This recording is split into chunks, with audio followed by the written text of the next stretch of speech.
Hello students, मैं हूं रवि कुमार सक्सेना। आपका अपना छोटा सा प्यारा चैनल नंबर 1 क्लासेस में आपका स्वागत है।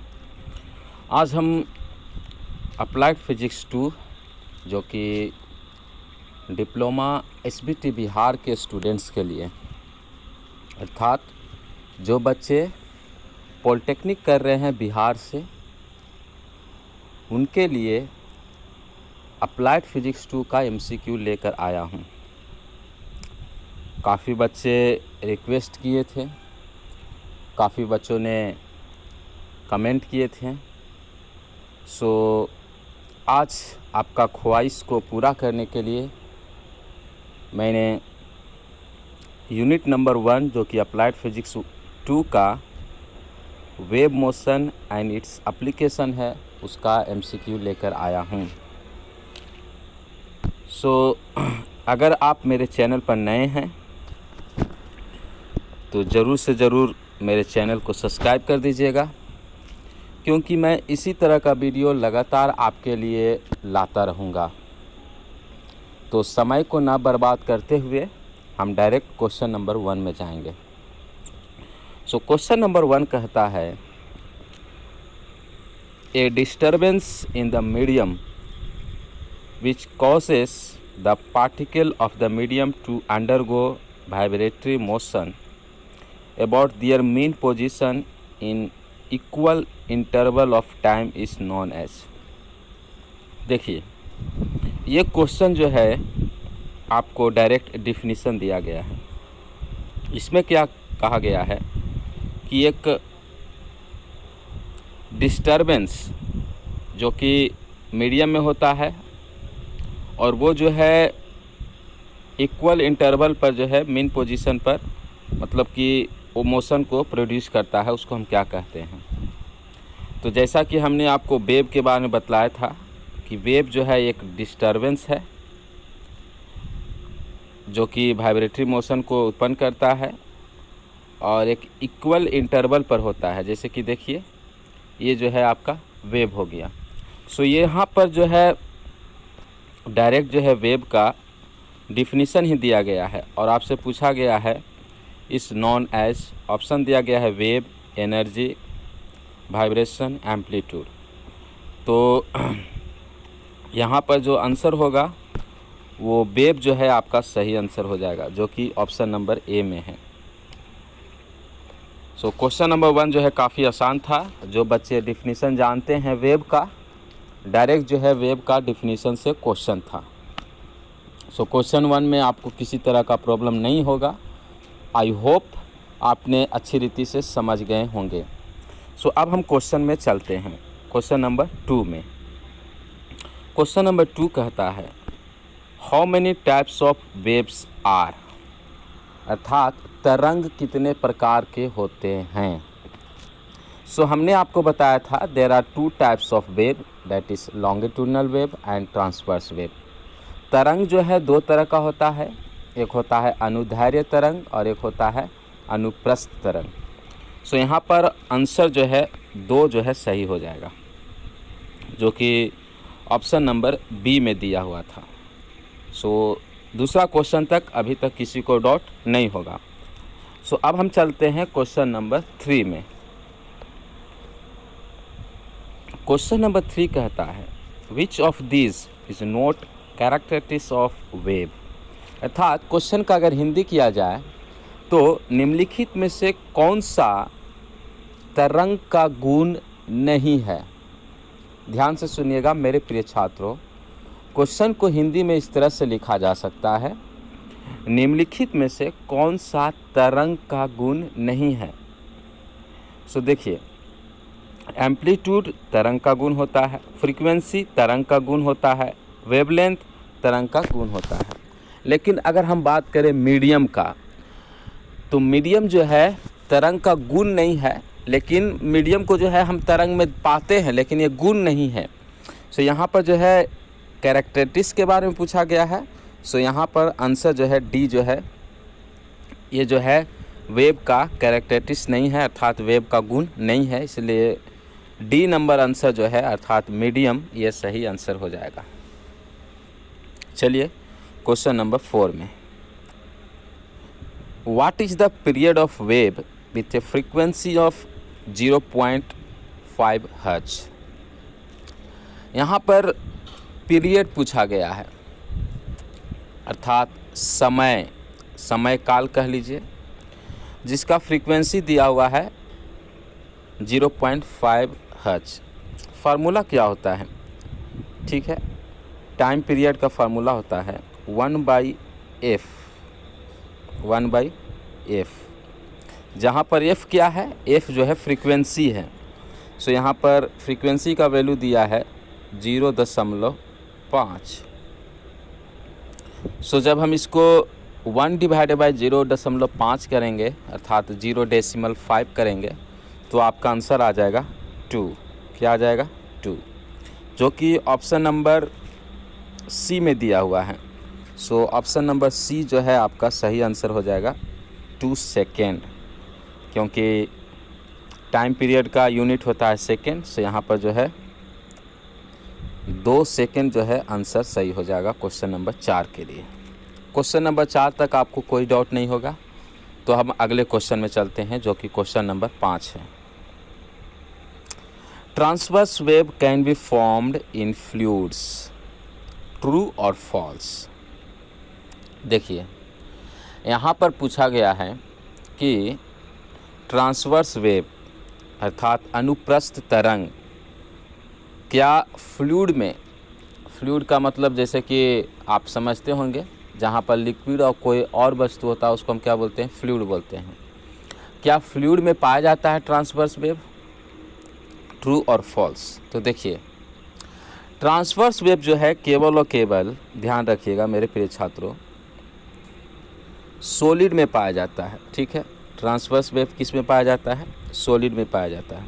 देखिए, हम आपको एक फार्मूला देते हैं, फार्मूला नहीं, उसको हम ट्रिक बोल सकते हैं, जिसके मदद से आप जो है ये आसानी तरीक़ों से याद रख सकते हैं कि ट्रांसवर्स वेव और लॉन्गिट्यूडिनल वेव कहाँ कहाँ पाया जाता है। तो सबसे पहले उस ट्रिक को आपको हम समझाने की कोशिश करते हैं। ट्रांसवर्स वेव, ठीक है, ट्रांसवर्स।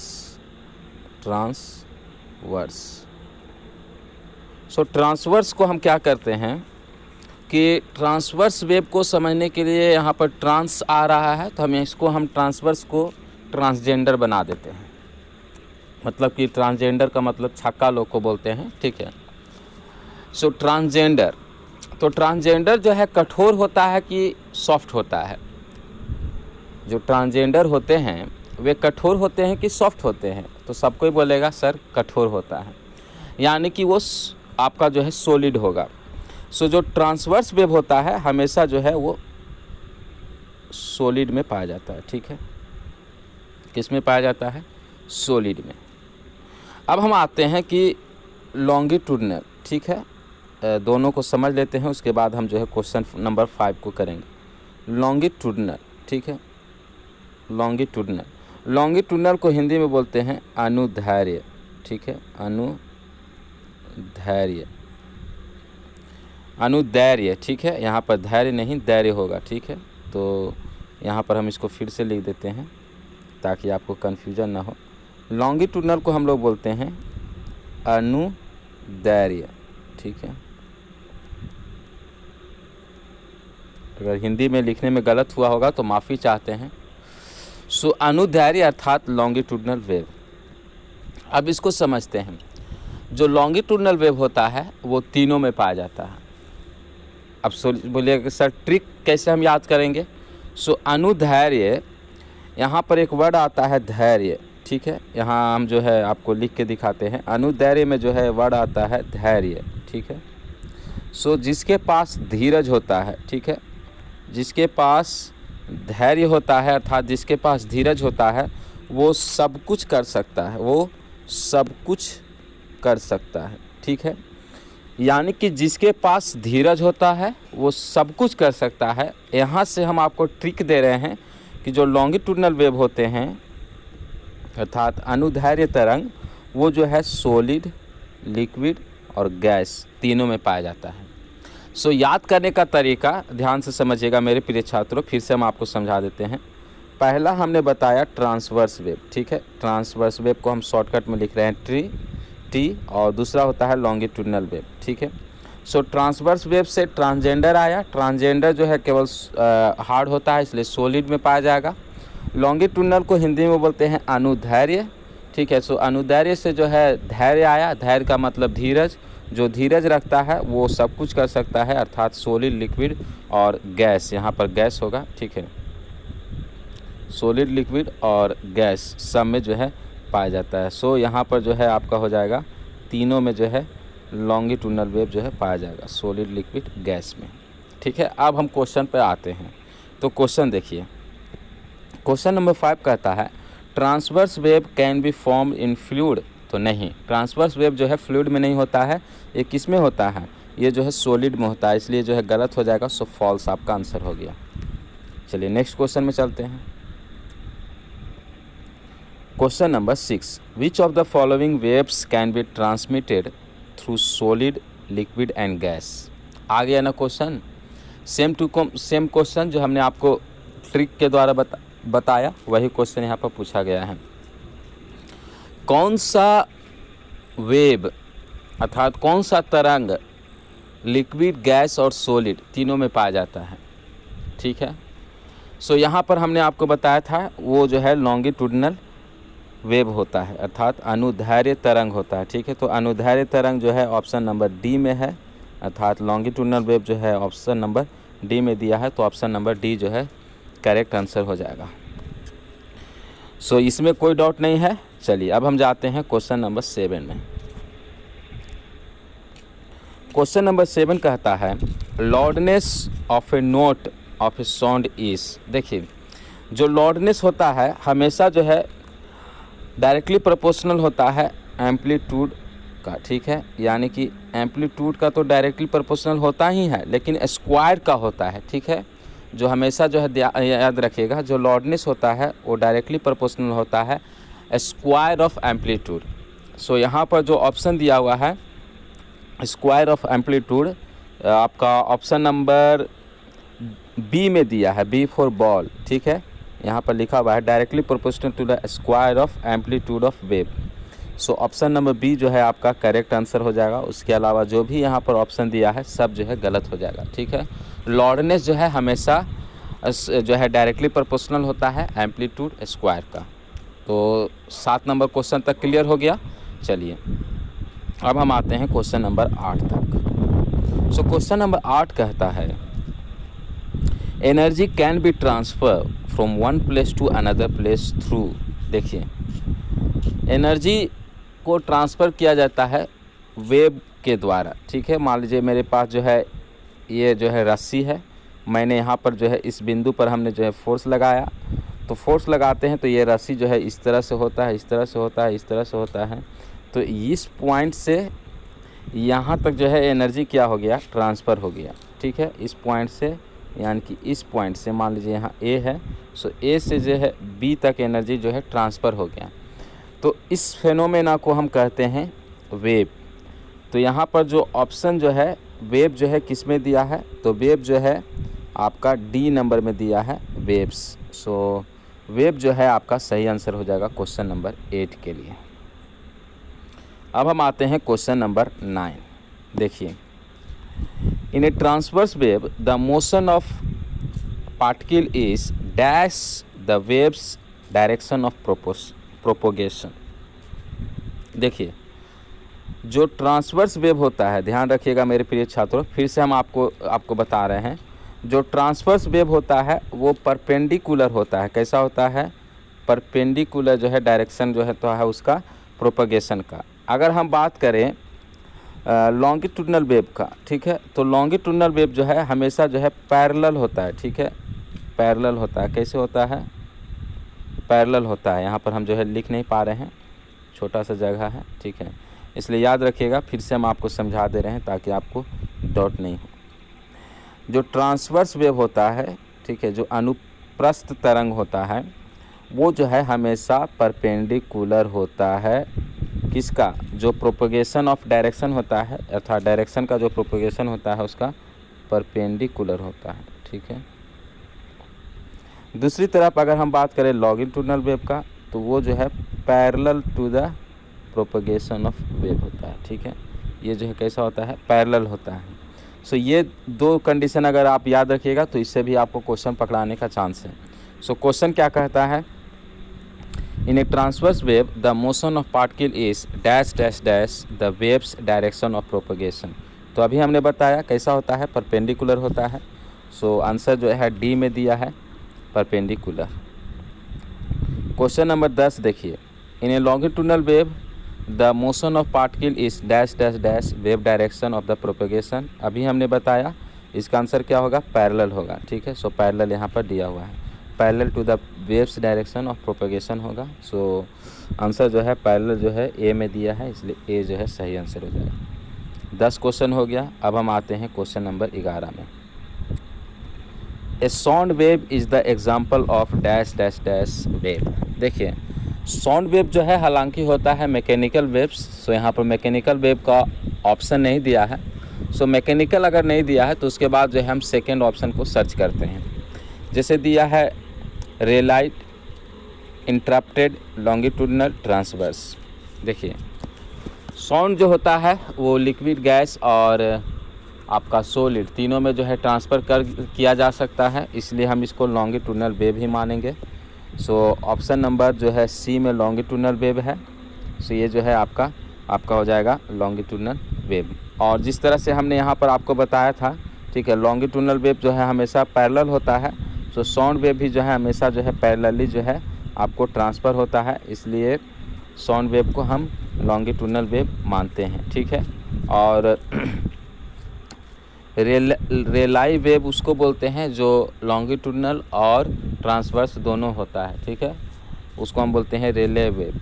तो यहाँ पर तो साउंड वेव के बारे में पूछा गया है, तो साउंड वेव जो है मैकेनिकल वेव है और उसके साथ ही साथ आपका लॉन्गिट्यूडनल वेव है। सो क्वेश्चन नंबर 11 जो है क्लियर हो गया। अब हम आते हैं क्वेश्चन नंबर 12 में। The frequency of wave is measured in unit of. देखिए फ्रीक्वेंसी का यूनिट जो है हर्ट्ज होता है। सो आपका आंसर जो है सी नंबर जो है सही हो जाएगा। इसमें कोई जो है डॉट की बात नहीं होगा, क्योंकि हमने आपको बताया था फ्रीक्वेंसी का हर्ट्ज यूनिट्स होता है। सो क्वेश्चन नंबर 12 के लिए आंसर जो है हर्ट्ज हो जाएगा। अब हम आते हैं क्वेश्चन नंबर 13।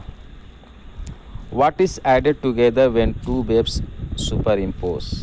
हमने आपको बताया था, अगर आपको याद होगा तो हमने कंस्ट्रक्टिव वेव और डिस्ट्रक्टिव वेव के बारे में पढ़ाया था।